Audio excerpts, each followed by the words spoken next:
sa pandaigdigang talas. Sa panahong ito na mabilis na pagbabago ng teknolohiya, ang inyong kakayahang matuto, lumimot ng lumang kaalaman, at muling matuto ay ang inyong pinakamahalagang mga sandata. Ngunit ang kasanayang walang kaluluwa at diwa ay hungkag at walang saysay. Ang mamuno ng may mabuting pagkatao ay nangangahulugang paggawa ng tama kahit walang nakakakita.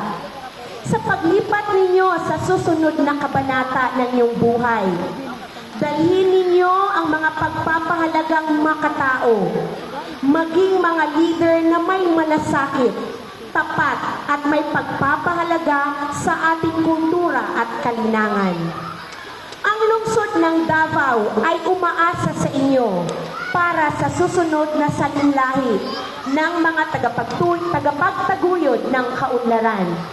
Ang inyong kakayahan ang magpapaunlad sa ating kabuhayan.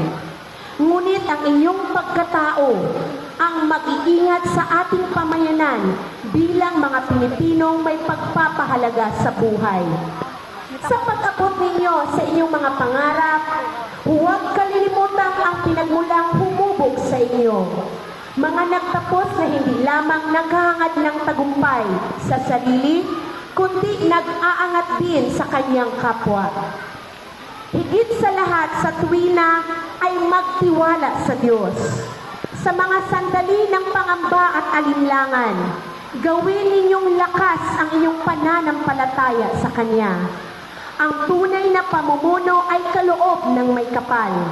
Sa pagtitiwala sa Kanyang patnubay, makapagtatagpo tayo ng tapang upang gawin ang tama at magtaglay ng pusong handang maglingkod sa kapwa ng may pag-ibig at malasakit. Lagi ninyong tandaan ang iyong diploma ay hindi lamang kasulatan ng iyong mga nakamit, kundi nangangahulugan din ito ng pangako sa hinaharap.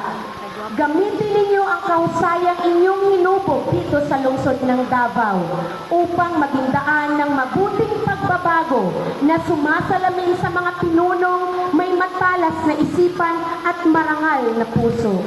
Katatag na kayang manaig sa anumang hamon. Naway maging salamin ng inyong mga gawa ang katatagan ng agilang Pilipino. Matayog ang lipad na taglay ang lakas. Ngunit laging nagmamatyag sa lupang kanyang kinagisnan. Ang makulay na kinabukasan ay para sa mga handa. Humayo kayo at maging kahanga-hanga sa inyong mapipiling larangan. Hangad ko sa tuwina ang inyong kabutihan. Mabuhay kayong lahat. Renante A. Solitario, Seso 5, pagsangay na tagapamanihala ng mga paaralan sa ngaylang lungsod ng Davao. Maraming salamat po. And there you have it, a moment year in the making.